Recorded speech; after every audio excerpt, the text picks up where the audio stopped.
Welcome to Willard Pond in Dover, New Hampshire. This peaceful 1.9-mile trail offers an easy walk along a scenic shoreline shared by Dover and Somersworth, New Hampshire. This hike is perfect for all ages and abilities. The trail is great for walking, jogging, or just enjoying nature. So let's take a relaxing stroll around this hidden gem and learn a little about the history of this trail as we hike. To give credit where credit is due, all information for this video has come from the internet, but more importantly, it has come from David Brackett of Troop 169 and his information boards located at the beginning of the trail on the Somersworth side. David had a number of sponsors for this Eagle Scout project, and I'll list them all at the end of the video, so all those involved will get the credit they deserve.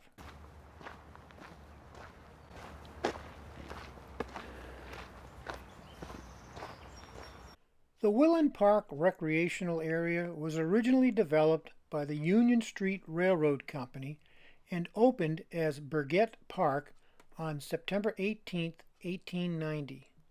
The amusement area was planned and developed by H.W. Burgett on 27 acres of recreational land bordering Somersworth and Dover. The Union Street Railroad Company was incorporated in 1889 for the purpose of operating an electric railroad in Dover and Somersworth. Henry W. Burgett of Brookline, Massachusetts, purchased the railroad. Burgett replaced the old horse cars and extended the railway to Somersworth, a distance of 6 miles. In doing so, he was connecting his soon-to-be completed amusement park at Willand Pond. The first electric trolley car ran on August 16, 1890, but unfortunately the Union Street Railroad was foreclosed in 1896.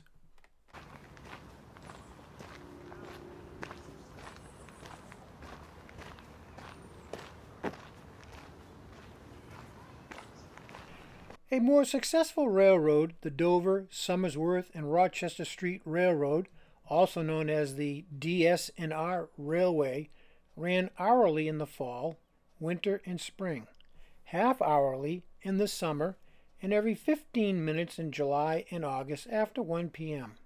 Eventually, due to a combination of two high fares, 30 cents to Somersworth and 50 cents to Rochester, and due to automobiles, the DS&R Railroad went out of business. The last electric trolley car traversed over the road on September 15, 1926. Bus service between the three cities succeeded the railway service, and the rails were dismantled in 1927. Just one trolley car barn still remains. It is visible from High Street in Somersworth to the right as you enter the Willand Pond recreational area.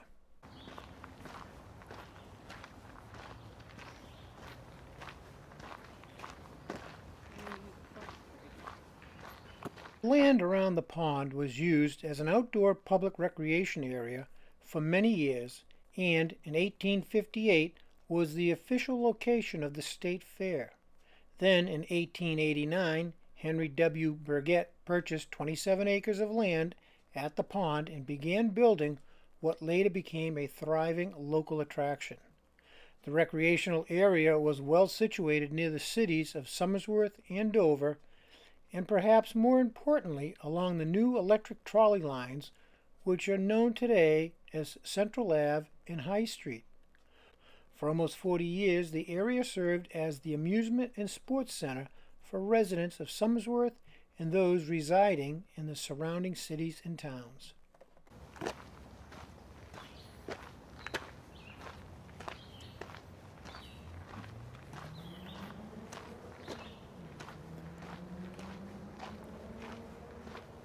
Although Willard Pond Recreational Area still offers trails and access to the pond, few of the amenities of the Grand Park exist today as they faded with the passing of the trolley cars that made Willard Pond quickly accessible.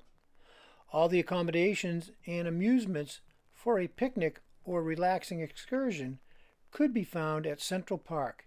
Its offerings were unsurpassed in the area and new attractions were constantly being added.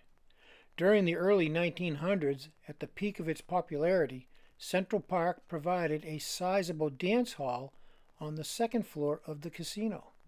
These venues were complemented by an open-air theater that offered nightly entertainment with seating capacity for 1,600 people.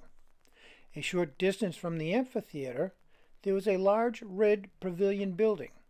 In the earlier days, bowling alleys were located there. Later, it housed a roller skating rink. One of the other popular attractions was the baseball field. It was the most attractive and complete in the area, enclosed by a high wooden fence that had been painted red.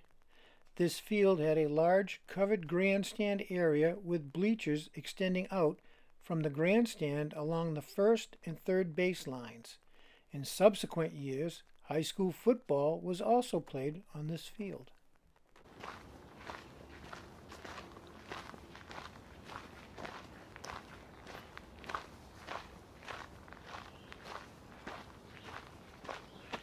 One of the most enduring artifacts of the Central Park glory days is the bear cage, which remains largely intact, as you can see here. Although an unacceptable source of entertainment by today's standards, the bear cage held small black bear cubs for people to come and view. The pond hosted rowboats, sailboats, and steamboats. For those with a 1-cent piece, the steam-powered launch could be chartered for a ride from the cove in Somersworth to the adjacent cove in Dover and back again. Also popular was the long sandy beach from which guests could swim. Somersworth, during the turn of the century, and being a well-known mill town, immigrants from all over came to Somersworth. Most common among them were French Canadians. Textile mills were the main source of steady employment, but sawmills, as well as cotton and woolen manufacturing, also supported local employment. Most of these mill buildings were located at the city center, where they were able to take advantage of the power generated by the Great Falls on the Salmon Falls River. Another attraction often drawing crowds was the baseball field. Games between colleges, schools, societies, and other organizations, including the local town teams of the Cocheco League, were played for their enjoyment of the spectators in the large covered grandstands. Much of the park was illuminated by early electric lights. Remnants of some may still be seen today attached to the trees that once lined the paths. These amusement areas were widely successful until the dawn of automobiles. Without adequate available parking, Central Park declined quickly after 1926, when the last trolley car ran in Somersworth.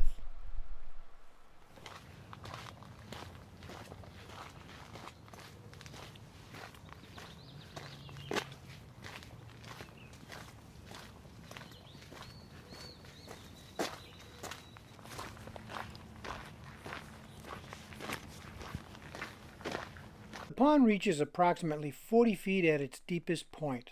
Historically, it has been called the Great Pond, Cocheco Pond, Humphreys Pond, Hussey's Pond, and Lake Willard.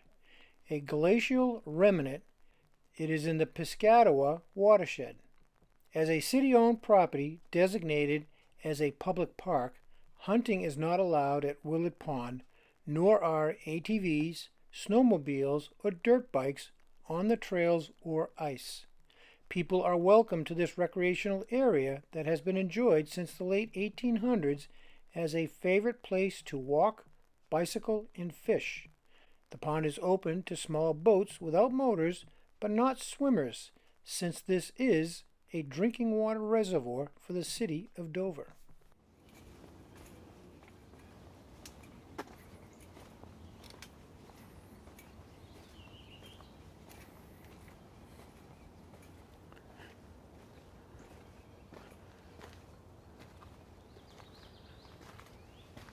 So far, the trail has been pretty wide, 4 or 5 feet in areas. It is just now narrowed down to maybe 3 feet, 4 feet in some areas, as you can see right here. Nice little bridge that went over a swampy area. Hikers of all levels would have no problems hiking these trails so far. This is the first set of routes that I've seen across the trail right here, but this wouldn't impede anybody. So anybody with wheelchairs, motorized scooters, anything along that line would be able to traverse these trails with no problems at all. So we'll see what we have up ahead and see how the trail goes up ahead and see if it gets worse. Really can't get any better.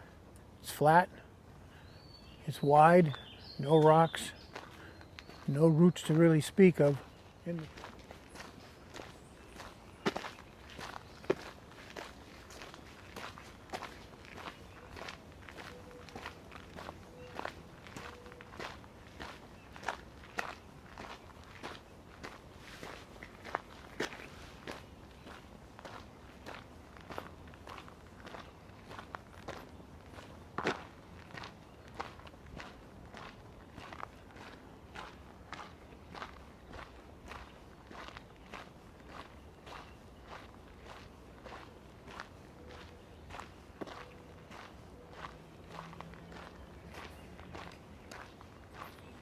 As far as trail activity, we've only run into a couple of people on the trail.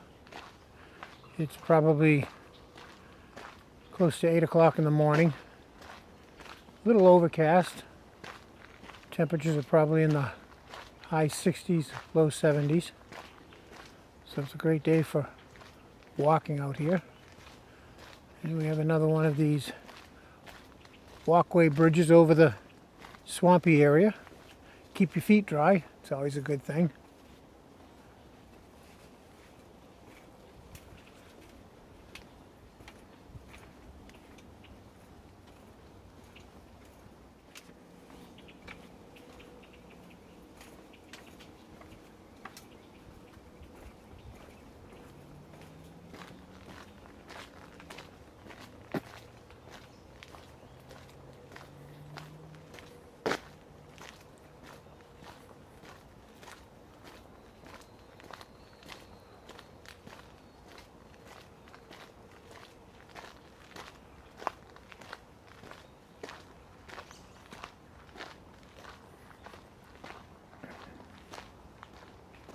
As you can see, there are benches placed on the trail.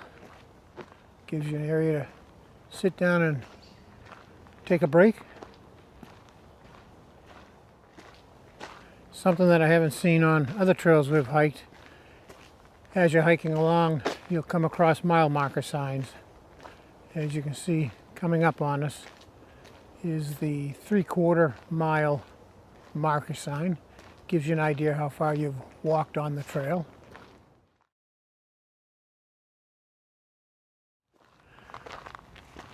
So far the trail's been pretty flat. This is the first short little gain of elevation. But again, it's still very wide, root and rock free, easy to walk, easy to climb. Wheelchairs or any mobility devices would be able to handle this.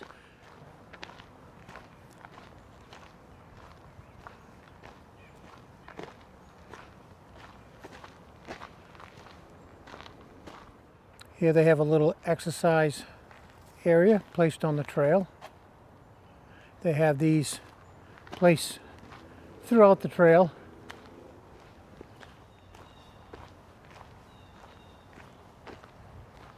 And not too far away from the last exercise spot, we have pull-ups and a body raise area.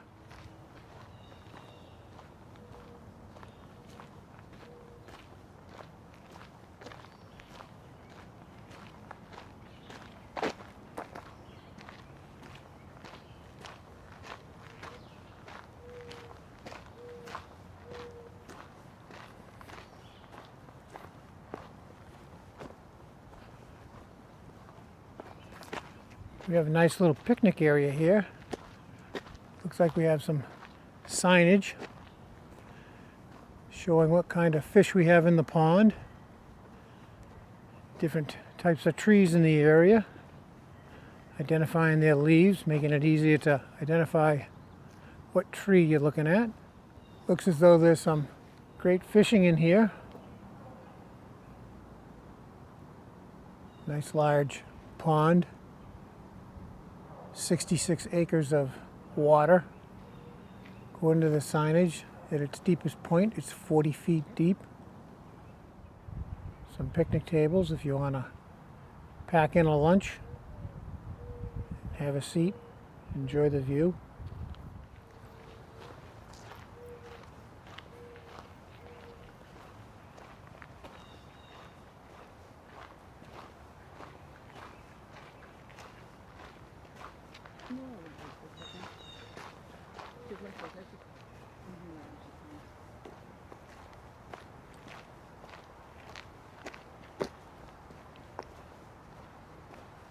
Coming up on another exercise station here.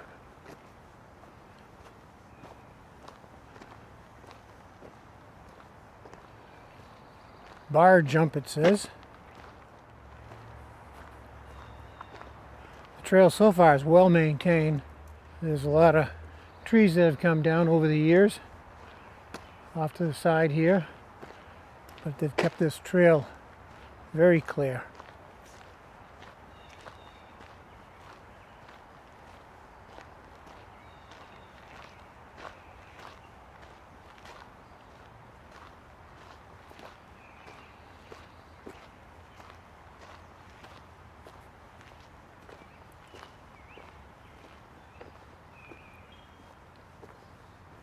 Well, we're coming up on quite the exercise area here.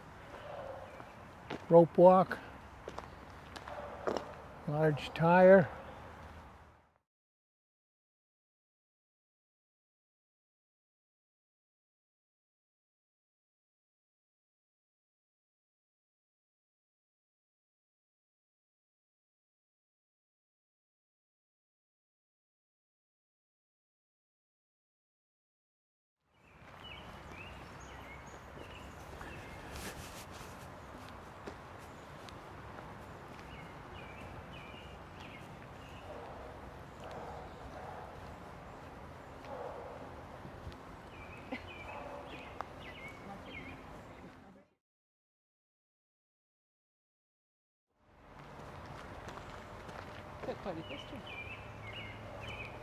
Yeah.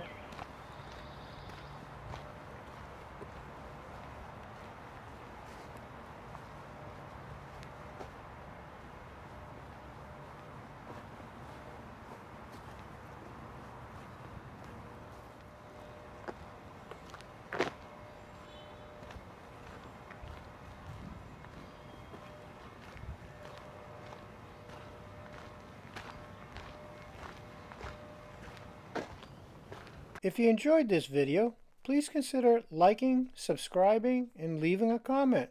Your help would be much appreciated.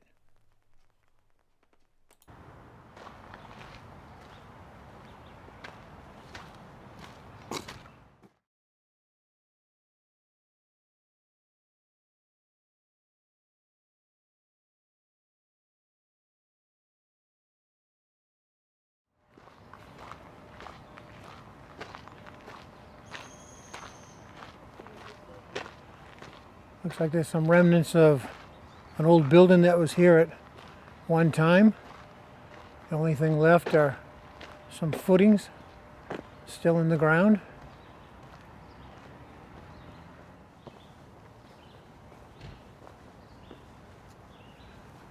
Looks like we've reached the end of the trail walking in.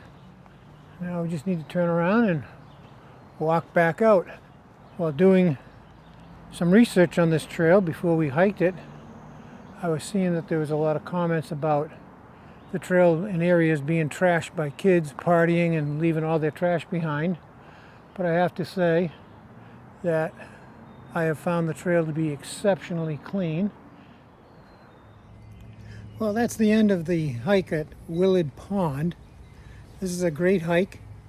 For those of you that do count your steps, this one has a count of about 5,300 steps. The trails, for the most part, are very wide and they are well maintained. Any blowdowns have been cleared from the trails. There are a couple of areas that are swampy, but fear not. They have walkways that go over the swampy area so your feet stay dry. It's very well done. This hike is great for all levels, all abilities. There are no roots, there are no rocks to speak of in the trails. A couple spots where there's slight elevation, and I mean very slight elevation, where if somebody's using some sort of a motorized device or maybe a wheelchair or something like that, another person hiking with them may have to give them a little assist going up the slight grade. But really there was only one area that would be a concern. As you noticed in the video, there are fitness stations throughout the hike, which is a nice touch.